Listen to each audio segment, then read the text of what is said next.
Hi అండి, నమస్తే అందరికీ.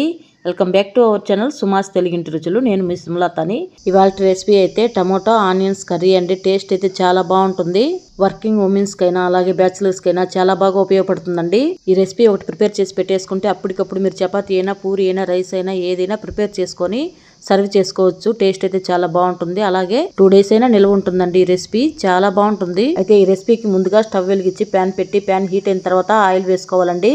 ఒక 3 స్పూన్లు ఆయిల్ వేసుకోవాలండి. ఆయిల్ కాగిన తర్వాత ఆవాలు, అలాగే జీలకర్ర, 1 టీ స్పూన్ మినపప్పు, అలాగే 1 టీ స్పూన్ పచ్చెనపప్పు, ఎండుమిర్చి తుంచి ఇలా వేసుకోవాలి. నెక్స్ట్ కరివేపాకు. ఇవన్నీ వేసిన తర్వాత వీటిని బాగా ఫ్రై చేసుకోవాలి. కొంచెం కలర్ మారేంత వరకు ఫ్రై చేసుకోవాలండి.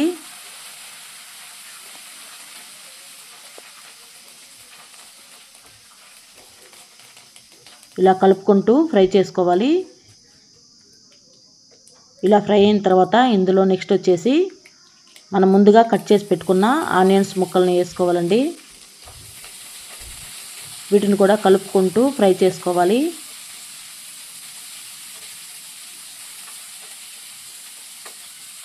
ఈ ఆనియన్స్ కూడా బాగా మగ్గినట్లు ఫ్రై చేసుకోవాలండి.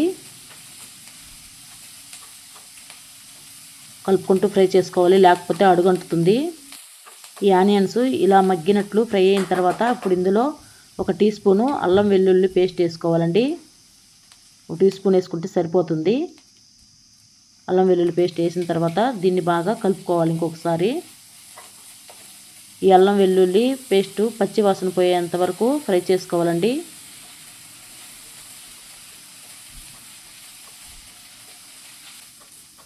ఇలా ఫ్రై చేసిన తర్వాత నెక్స్ట్ ఇందులో ముందుగా కట్ చేసి పెట్టుకున్న టమాటా ముక్కలను కూడా వేసుకోవాలి. తర్వాత ఇందులో టేస్ట్కి తగినంత సాల్ట్ వేసుకోవాలి. తర్వాత ఒక 1/2 టీ స్పూను పసుపు వేసుకోవాలి. అలాగే ఒక 2 టీ స్పూన్లు కారం వేసుకోవాలండి. ఇప్పుడు ఇదంతా ఇంకొకసారి కలుపుకోవాలి.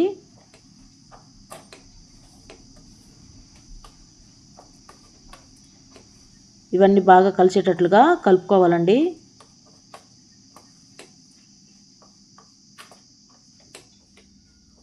ఇలా మొత్తం కలిపిన తర్వాత మూత పెట్టేసి ఒక 5 నిమిషాలు మగ్గనివ్వాలి. ఇందులో వాటర్ ఏం పోయకూడదండి. వాటర్ పోయకుండానే మగ్గించుకోవాలి. మూత పెట్టేసి ఒక 5 నిమిషాలు మగ్గనిద్దాము. 5 నిమిషాల తర్వాత ఇంకొకసారి ఇదంతా కలపాలి. మధ్య మధ్యలో ఇలా కలుపుకుంటూ ఫ్రై చేసుకోవాలండి, లేకపోతే అడుగంటుతుంది.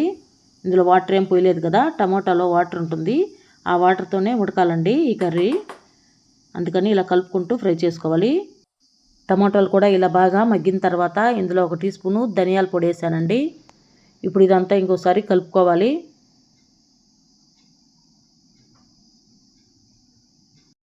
ఇలా అంతా కలిసేటట్టు కలిపిన తర్వాత మూత పెట్టి ఇంకొక 2-3 నిమిషాలు మగ్గనివ్వాలి.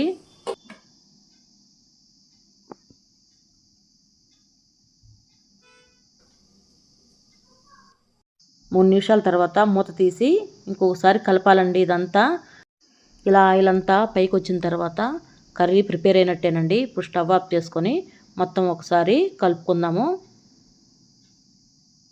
ఇలా కలిపేసిన తర్వాత సర్వింగ్ బౌల్లోకి సర్వ్ చేసుకోవడమేనండి. అంతేనండి, గుమగుమలాడే టమోటా ఆనియన్స్ కర్రీ అయితే టేస్ట్ అయితే చాలా బాగుంటుందండి. ఈ రెసిపీని అన్నంలోకైనా చపాతీలోకైనా పూరీలోకైనా దేంట్లోకైనా సరే టేస్ట్ అయితే చాలా బాగుంటుంది. ఒకసారి మీరు కూడా ట్రై చేయండి. ట్రై చేసి టేస్ట్ ఎలా వచ్చిందనేసి కామెంట్లో చెప్పడం మాత్రం మర్చిపోకండి. ఓకేనా?